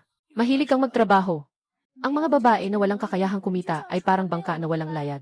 Kahit kaunting malalakas na alon ay maaring magdala sa kanila sa panganib. Napakasakit. Kaya kailangan ng isang tao na magkaroon ng kakayahang kumita. At bumili ng bahay para sa proteksyon mula sa bagyo, iyon ang tunay na lakas.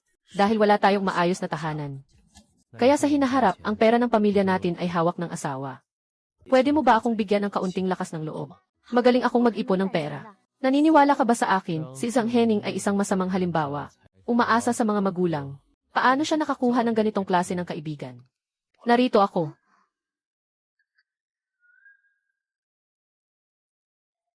At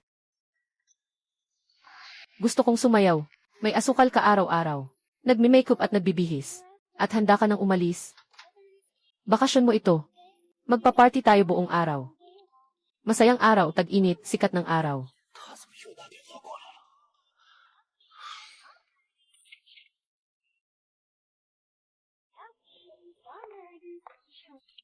May tumatawag sa'yo. Sino? Ang best friend mo.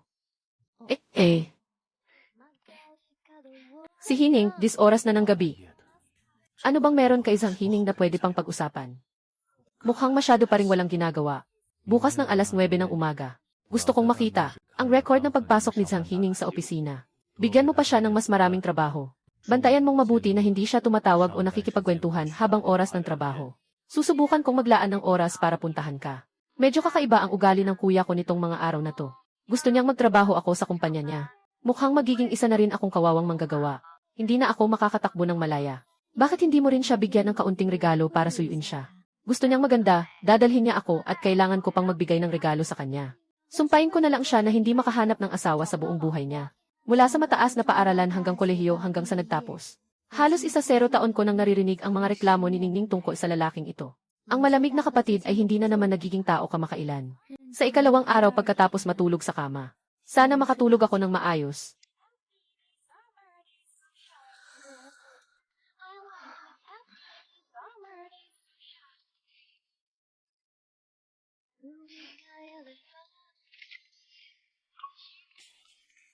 Lahat ito ay paborito kong kainin. Sa loob lang ng 2 araw. Ang halaga niya sa puso ko. Halos kasing taas na ng kay Tita Wang sa bahay ng mga he.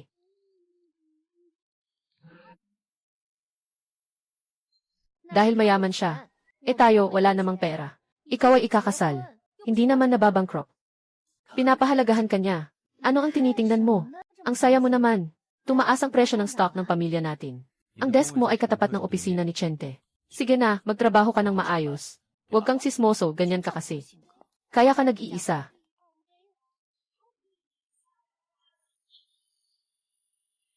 Sakay na.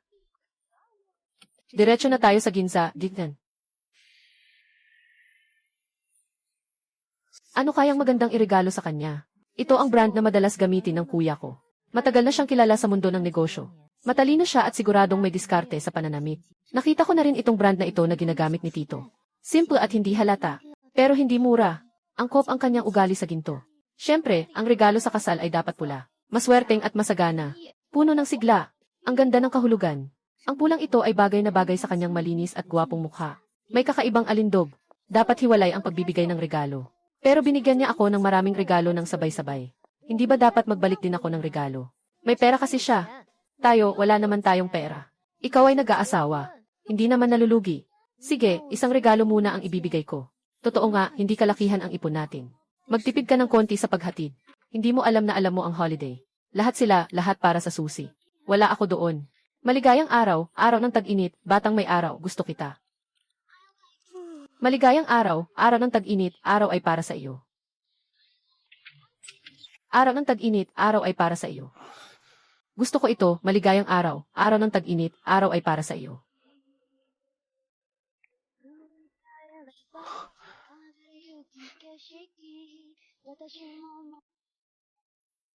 Sige, aalis na ako sa trabaho. Alaynan. Babalik ako ng maaga mamaya. Bawasan ko rin ang pag-inom ng alak.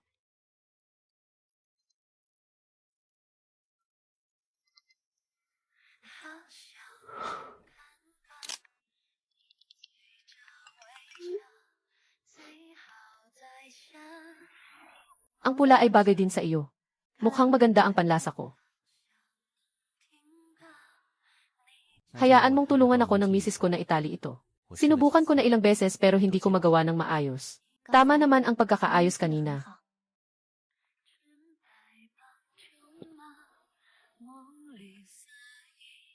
Ang amoy ng rosas ay nahalo sa halimuyak ng yelo.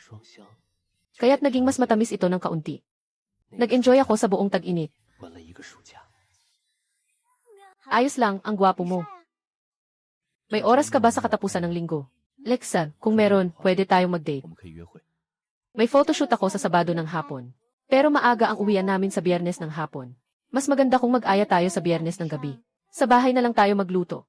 Yung pagluluto nga. Matagal ka nang nagluluto. Kainin mo na ako. Iniisip ko rin na sa susunod na magluto ako para matikman mo ang aking gawa. CJ. Sige, aalis na ako para magtrabaho. Alaynan. Babalik ako ng maaga mamaya. Bawasan ko rin ang pag-inom ng alak. Bakit ganito ang tono ko na parang nag-ulat sa misis? Anong nangyayari? Hindi naman ako tigre, ah. 3 araw pa lang kaming kasal at tinatawag na akong tigre.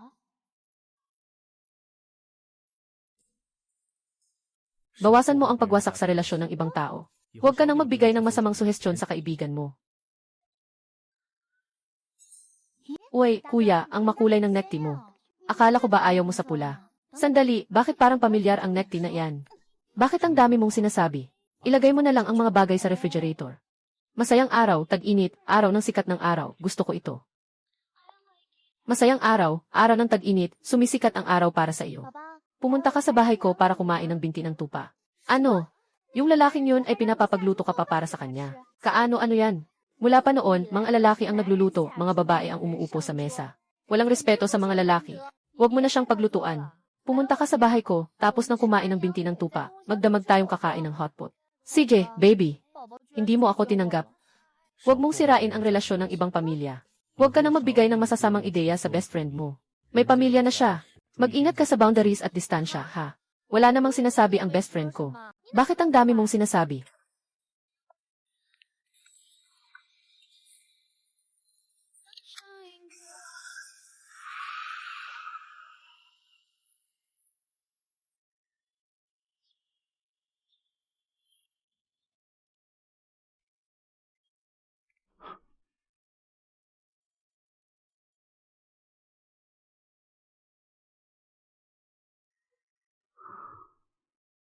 Ang init ng pakiramdam.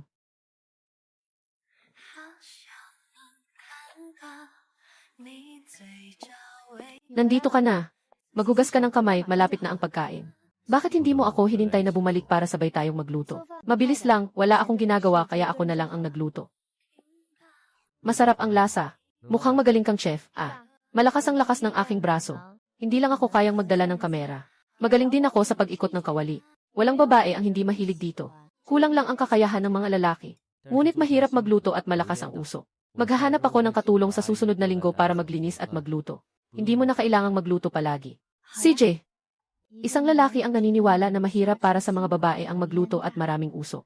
At perpekto niyang nalutas ang problemang ito. Magaling ang lalaking ito sa pag-intindi sa damdamin ng iba.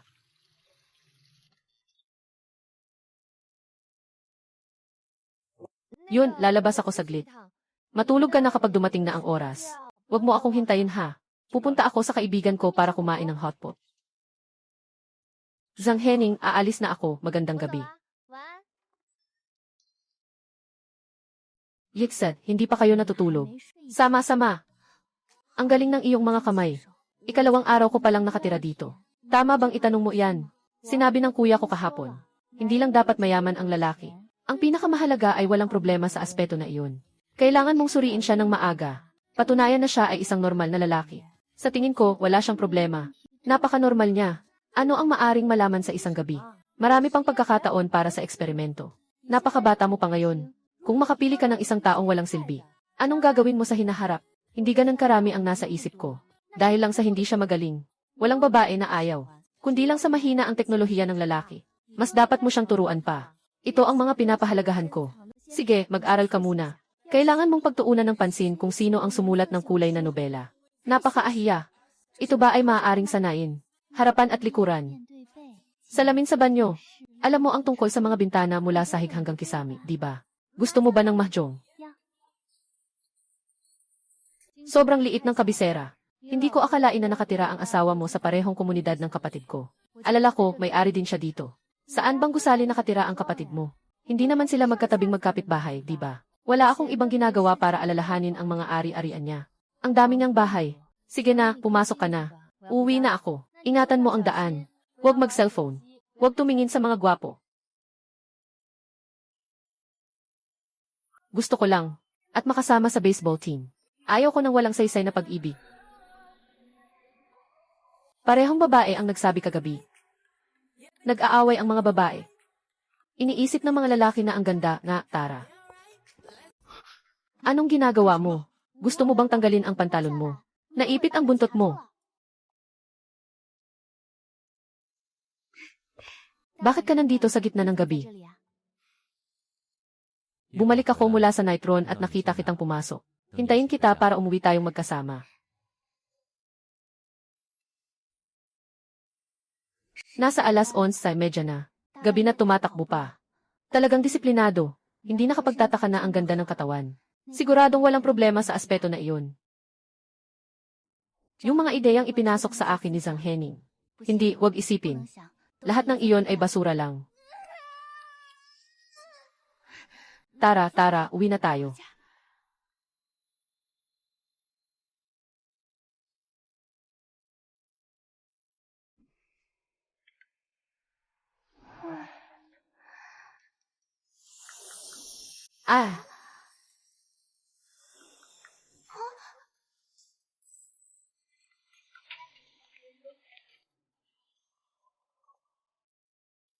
Ang lambot naman.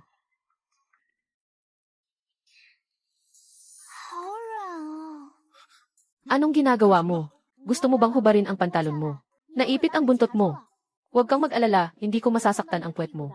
Pag nailabas mo na ang buntot mo, hindi ka na maipit. Suzy, kalma ka lang. Kalma ka lang. Sabihin mo sa akin ang totoo. Gaano nakatagal ang ganitong sitwasyon mo? Nagpunta ka na ba sa ospital para magpatingin? Hello, magpadala ng 120 emergency. Nagkasakit na ang 6 na pasyente dito. Ang laki ng buntot mo. Ang buhok ay sobrang haba. Karaniwan, naipit ito at hindi makalabas. Naiinis ba? Ito ay hallucination mula sa mushroom poisoning. Maraming ibigay na intravenous fluid sa kanya. Para lumabas ang toxin sa kanyang ihi, ayos na iyon. Ang laki ng butas na ito. Dapat magamit ito, di ba? Ikset, subukan mo. Babalik ako para subukan. Ang laki ng buntot mo. Ang haba pa ng balahibo. Karaniwan, kapag pinipilit mong ipasok, hindi mo na mahugot. Hindi ba nakakairita? Nakakairita, no? Gusto mo ba, gawaan pa kita ng mas maraming binagong pantalon? Anong ginagawa mo? Tignan natin kung anong ginagawa ni Zhang Henning. Tama nga. Ah,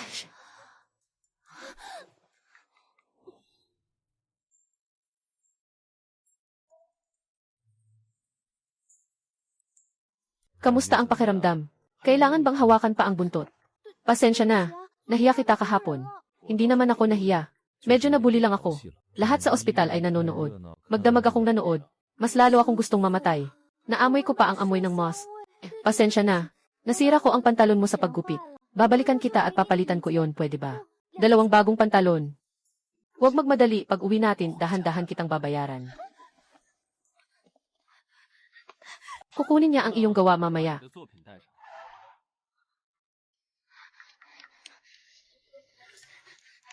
Hindi ba kita nasaktan kahapon? Anong aspeto ang tinutukoy mo? Walang gaanong epekto sa isip. Sa ibang aspeto, 3 beses na, 5 beses na piniga, pinasok at kinuha, 6 na beses. Ano itong mga salitang tigre at lobo? Anong pinipiga, anong hinuhugot? Linawin mo. Iyon ay bontot. Yung bontot. Bakit parang medyo nahihilo pa rin ako? Baka kumain ng masyadong maraming kabute. Hindi pa ganap na maayos. Matutulog muna ako ha. Pagdating sa bahay, tawagin mo ako.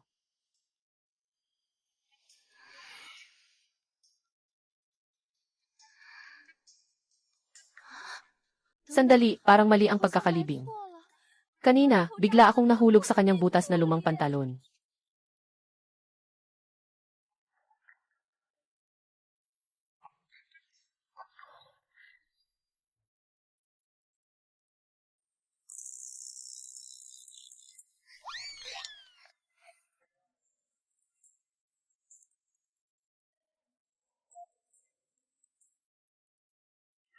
Yu, ang walang kapantay na maganda at napaka-sweet na Kingking. Masyadong nakakahiya naman ang tawag na ito. Saan na sina RJ at Ning? Ayos lang ba siya? Nasa ospital siya.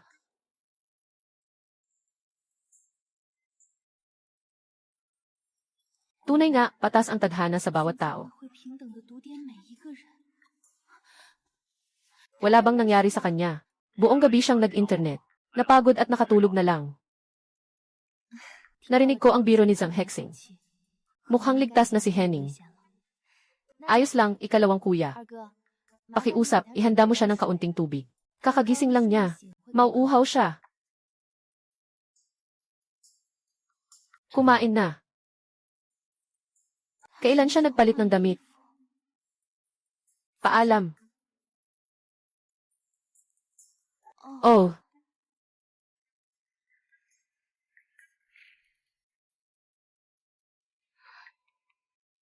Mukhang mga karaniwang lutong bahay lang ito. Ang bango at ang fresh ng lasa. Yung inupahang ate ang nagluto. Unang araw niya ngayon bilang tagaluto. Umalis na siya pagkatapos magluto.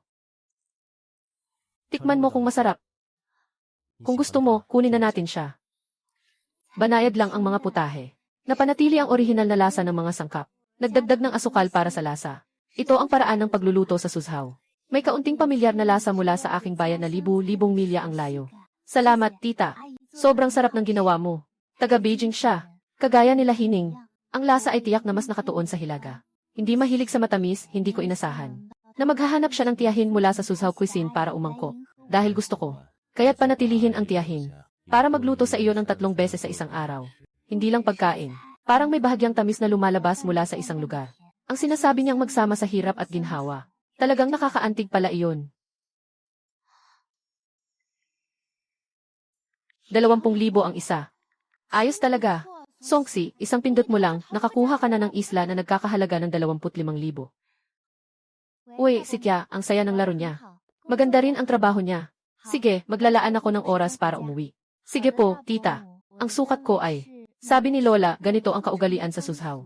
Ibinigay na sa akin ni Jinsuo ang lahat ng mga vault. Dapat ko rin siyang igawan ng isang suite. Kapag nasukat na at sinuot niya ang damit na ito.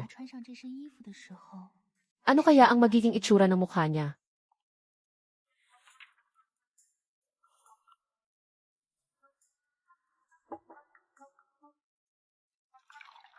Halika, uminom ka ng tubig. Sabi ng doktor, kailangan uminom ng maraming tubig pagkatapos mag-detox para mapabilis ang metabolismo ng katawan. Asawa. Gusto mo bang maghalikan? Sobrang close ko sa best friend. Kilala na namin ang isa't isa simula high school. Noong panahon na iyon, nag-aral siya sa Suzhou. Nakatira kami sa isang dormitoryo. Madalas siyang umuuwi sa bahay ng lola niya kasama ako. Kaya pumunta ka rin sa bahay niya. Nakilala ko na ang pamilya niya. Nakilala ko na, ano sa tingin mo sa pamilya niya? Komportable ba kayo? Mabait ang pamilya niya. Mabait ang tatay niya. Mabait ang mama. Masigasig din ang pangalawang kapatid. Pero medyo mahigpit ang kapatid na lalaki. Mas mahigpit pa siya sa iyo. Wala, hindi ko pa siya nakikita. Hindi ko pa nakita ang baboy na tumatakbo. Pero narinig ko na ang baboy na kumagat sa tao. Narinig ko rin iyon. Madalas siyang pinapagalitan ng kuya niya. Pinapagawa pa siya ng push-up bilang parusa. Noong nag-aaral pa siya, pinaputol pa ang allowance niya. Isang buwan siyang walang pera. Sigurado ka bang hindi ito gawa ng kaibigan mo? Songkyan. Kailangan nating pag-usapan ito. Malalim ang samahan ninyo ng kaibigan mo. Hindi na kailangan pang palagiin. Pero wala namang nangyayari sa damdamin natin. Mag-asawa tayo. Sa hinaharap, dapat tayong magdamayan. Sana tumanda tayong magkasama. Tayo ang magiging kasama ng isa't isa. Bilang isang may asawang babae, hindi mo ba dapat bigyan ako ng kaunting oras para mapalago ang damdamin natin? Sa totoo lang, hindi pa tayo nagkasama kumain ng hotpot. O nag-usap ng ganito kahaba. O nag-video call ng ganito kadalas. Parang naging gamit lang ako. Yung kapatid niyang babae ang asawa ni Songkyan. Nagsiselos ka na naman. Masyado kang makitid ang isip. Alaynan. May photoshoot ka sa Sabado ng hapon. Wala kang oras sa linggo para sa outdoor shoot. Mula ngayon hanggang bago ka pumasok sa trabaho mamaya. Ito na lang ang tanging oras na maaari tayong magbonding.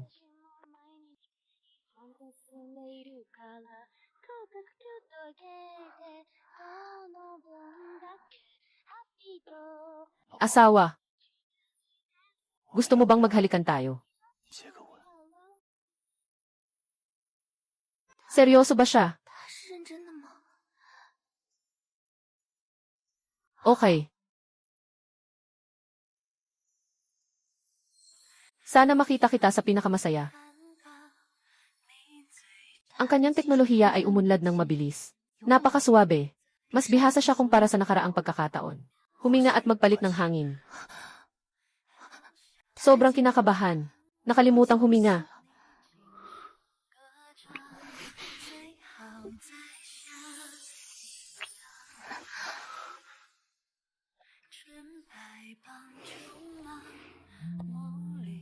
Oras na, kailangan ko nang pumasok sa trabaho.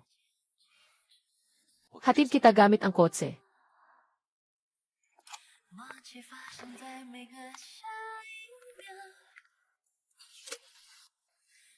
Grabe ang pangalan na iyan. Hindi mo na kailangang sunduin pagkatapos ng trabaho. Pupunta ako sa bahay ng He. Uuwi ako mag-isa mamaya. Anong oras ka matatapos sa trabaho? Sasunduin kita. Isang linggo kong gustong samantalahin ang oras pagkatapos ng trabaho para makapunta doon. Titingnan ko ang pusa, tapos si Junzi naman. Si Henning na nalason. Hindi ko naman talaga gustong pumunta sa bahay ng mga He. Kaso ang best friend ko, mahina at hindi kayang alagaan ang sarili. Kagabi na food poison na naman siya. Nakakaawa talaga. Kailangan ko siyang bisitahin. Siya ay mahina at hindi makapag-isa. Si Zhang Henning ay kayang gumawa ng 100 push-up ng sabay-sabay.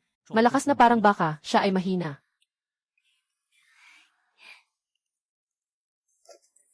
Paalam, Ginoong Jin. Paalam, Ginoong Jin. Nakahalikan na siya. Hindi man lang siya tumawag ng asawa.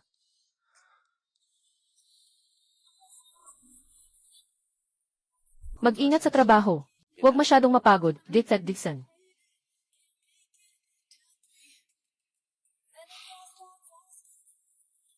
Mas gusto ng asawa ang kanyang kaibigan. Hindi ba't normal lang ito? Bilang babae, bukod sa paglalaro kasama ang mga lalaki, gusto rin nilang makipaghalikan sa mga lalaki. Sa ibang pagkakataon, mahal nila. Huwag malungkot, kaibigan. Ikaw ay lalaki. May mga kalamangan ka na likas. Hindi tayo magkapantay sa ilalim ng kama. Kailangan lang magpursige sa trabaho.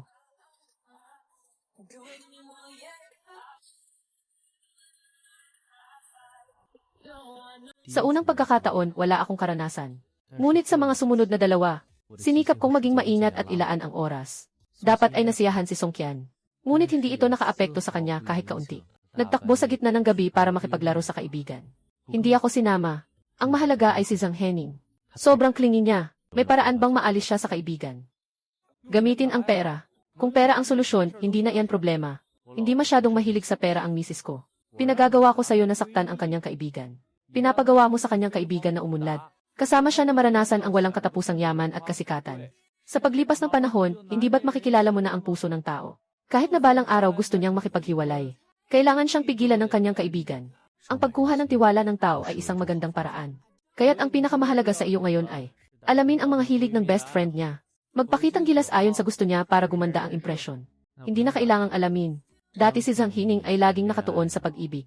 Ngayon, dahil sa akin, pera at material na bagay na lang ang mahalaga sa kanya. Konting gastos lang, mabibili mo na siya. Pero hindi basta-basta ang gastos, hindi kaya ng ordinaryong tao. Uy, pinagawa mo ba ng marriage check-up report ang asawa mo? Hindi ko pa nga nasabi sa kanya na kailangan niyang magmadali. Yung isa kong kaibigan, 2 araw pa lang may boyfriend na siya. Habang nagde-date sila, hiningi ng lalaki ang medical report.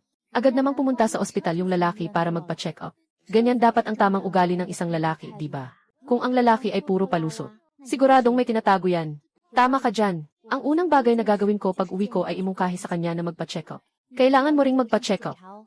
Bago mo malaman ang kalagayan ng kalusugan ng asawa mo, magsimula ka ng protektahan ang sarili mo. Sige, bukas ng umaga ay pupunta na ako. Kapag maayos na ang takbo ng relasyon, doon ko nadadalhin ang bata sa bagong bahay.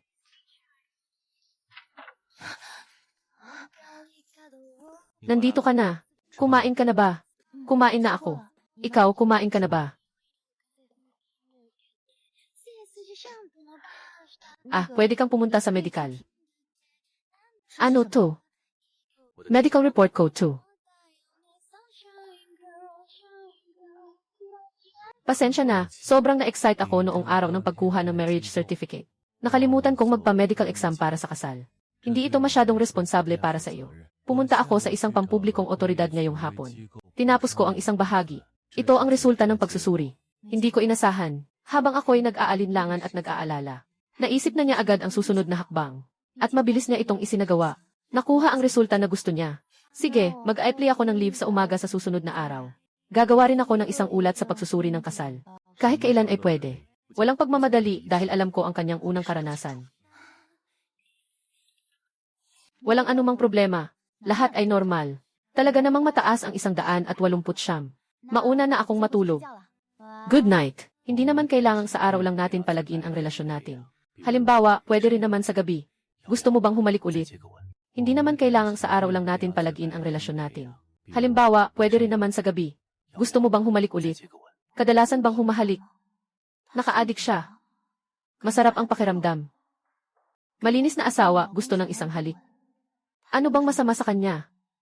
Sandali, magsipilyo lang ako.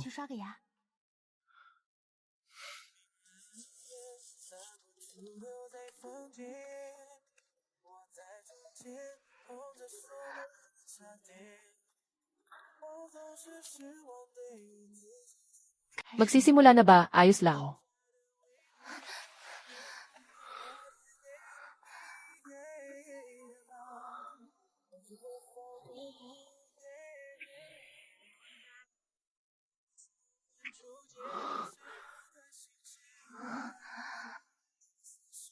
Isang halik pa. Dapat magbigay ng pasasalamat. Salamat, ang bracelet ay napakaganda. Pero kinuha na namin ang certificate. Kahit walang regalo, ayos lang. Sige, tanggapin mo na. Kung hindi, parang inaapi kita. Hindi mapakali ang konsensya ko. Bakit mo naman siya inaapi? Ito rin ay para sa akin. Para sa iyong kaibigan. Meron din si Hining. Kailangan kong kunin ang oras niya. Dapat ipakita ang aking sinseridad. Akala ko gusto mong agawin ang oras mula kay Hining. Para magbuo ng damdamin. Talagang kailangan ng regalo para mapalakas ang loob. Sige, salamat sa iyo para sa kaibigan kong babae. Matutulog na ako. Good night, Lenzam. Kung hindi mo patutuyuin ang buhok mo, magkakasipon ka. Tandaan mong patuyuin muna bago matulog. Sige, alam ko na. Ganito pala ang pakiramdam ng halik.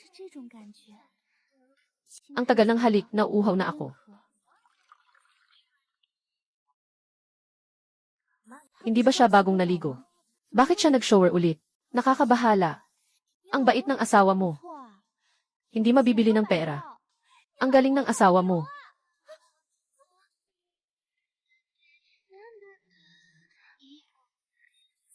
Ang ganda, regalo ng asawa ng best friend ko. Hindi ko kayang kainin, kuya. Ang makipagkaibigan ay isang uri ng kaligayahan. Kung makikipag-ugnayan ka sa asawa ng iba, dapat may kaunting pag-iisip. Huwag magpakaabala. Wala akong ginagawa. Kung hindi, bakit siya magbibigay sa akin ng regalo para mapasaya ako?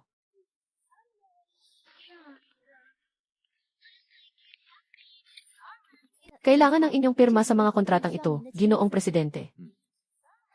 Kuya, gusto kong mag-leave mamayang hapon. Kailangan ng inyong pirma sa mga kontratang ito, Ginoong si. Alaynan. Kuya, gusto ko sanang magpaalam ngayong hapon. Sick leave po. Peking sick leave. Di ba na food poison ako sa kabut nung isang araw? Pakiramdam ko mailason pa rin sa katawan ko. Hindi ko mailabas ang lason kung nakahiga lang ako. Dapa ka dyan at gawin mo ang 200 push-ups. Ang pagpapawis ay nakakapaglinis ng katawan. Halika, ako na ang magbabantay sa'yo. Sumpa ng mga kapitalista. Bigla akong nakaramdam na okay na ako. Hindi na kailangan ng leave. Magtatrabaho na ako ng mabuti. Paalam, kuya. O, gagawa ako ng access control para sa'yo. Kailangan nang umuwi bago mag-siyam ng gabi. 8 of the clock. Bakit parang ako ang target mo lately? Kasi napansin kong sobrang wild mo. Kasama pa ang iba sa pagiging wild mo. Buti na lang umuwi si Song Qian nung na-poison siya noon. Siya ang tinamaan. Sige, lumabas ka at mag-isip. Assistant Chen, nagka-menopause na ba ang kuya ko? Walang menopause ang mga lalaki. Napansin mo bang siya ay nagiging iritable kamakailan? Masungit siya. Baka may ibang bagay na sumanib sa kanya. Wala, boss, napakabait niya kamakailan. Mabait din ang kanyang ugali. Parang ako lang ang pinapahirapan niya. Talagang nakakabaliw. Mga schedule ng boss sa susunod na linggo. Sa salu-salo kayong gabi, maghanap ng kinatawan para pumunta sa akin. Sa susunod na linggo, huwag mag-schedule ng trabaho pagkatapos ng alas 8 ng gabi kung maaari. CJ, boss. Oras ng pag-uwi. Huwag akong hanapin kung walang mahalagang bagay. Ilaan din ang 2 araw ng katapusan ng linggo. Maaga umuwi ang boss. Maaga nang bumalik ang mga baka at kabayo.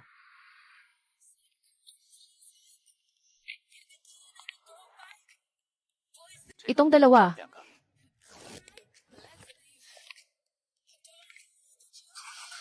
Dapat magugustuhan niya ito. Nandito ka na. Kailangan kong umalis bukas para sa business trip. 1 linggo akong wala sa bahay. Sinasabi ko lang sa'yo ha. Nasa biyahe sa trabaho ng 1 linggo. 1 linggo na walang nasa bahay. May isang sikat na tao na nag-schedule ng shooting na hindi maalis. Pumunta ang team sa Sanya para sa follow-up. Anong nangyari sa'yo? Masama ba ang pakiramdam mo? Walang masyadong araw sa Sanya. Mag-ingat sa sunburn at heatstroke. Alam ko na. Nagdala ka pa ng maliit na cake ha. Binili ko para sa'yo. Salamat, gusto ko ito, masarap. Noong nakaraang beses, nakita ko si Henning na kumakain ng cake sa gitna ng gabi. Naghahangad din ako noon. Gusto mo bang kumain ng kaunti? Nagda-diet ako at nagkokontrol ng asukal. 2 bahagi ito na binili para sa iyo. Ang ganda ng katawan mo, bakit kailangan mo pang magbawas ng timbang at kontrolin ang asukal? Ang pagkontrol sa asukal ay nakakatulong para hindi tumanda. Pero mukhang napakabata mo naman. Maganda ang buto at makinis ang balat. Walang kaedad-edad. Kaya nasisiyahan ka ba? Sobrang nasisiyahan. Basta hindi mo ako iniisip na matanda, ayos na. Kung ikukumpara si Lao kay Zhang Hexing, parang Diyos na bumaba siya sa lupa. Wala naman akong karapatang magreklamo tungkol sa kanya.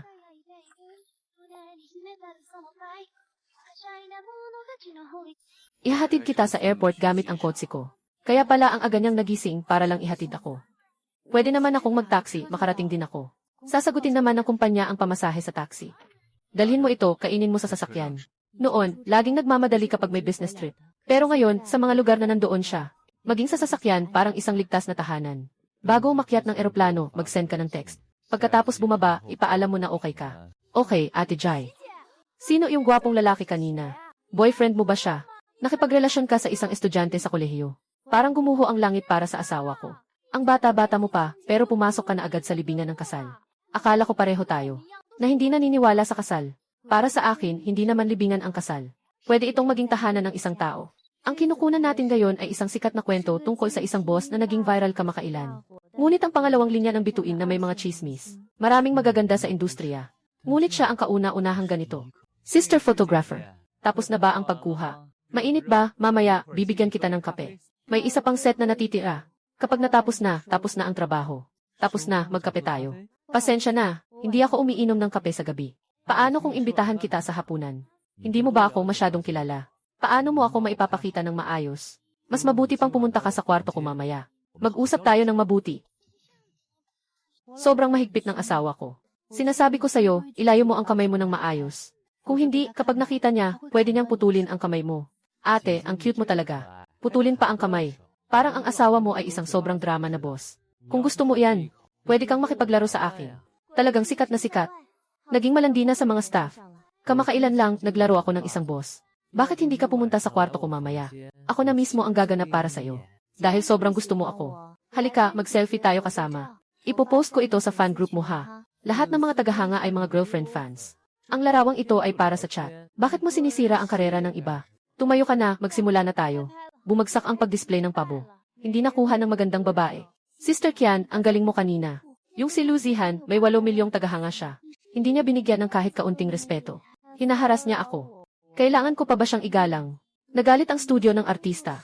Baka kumunti ang mga proyekto sa hinaharap. Magagalit ang boss. Mas malaki pa ang talo kaysa sa makukuha. Pero hindi iyon dahilan para mangharas sa trabaho. May hawak siyang ebidensya laban sa akin. Kung susubukan niyang sirain ang aking karera, pipilitin kong bumagsak siya. Buti na lang may paraan sa mga detalye. Masasanay akong gamitin ito ng madalas. Kakaikasal lang, hindi pa masyadong sanay. Salamat sa masipag na trabaho ng mga photographer. Kain tayo bilang pasasalamat. Hello, asawa ko. Ano, sobrang miss mo na ako. Gusto mong mag-video call? Sige, babalik na ako agad sa hotel.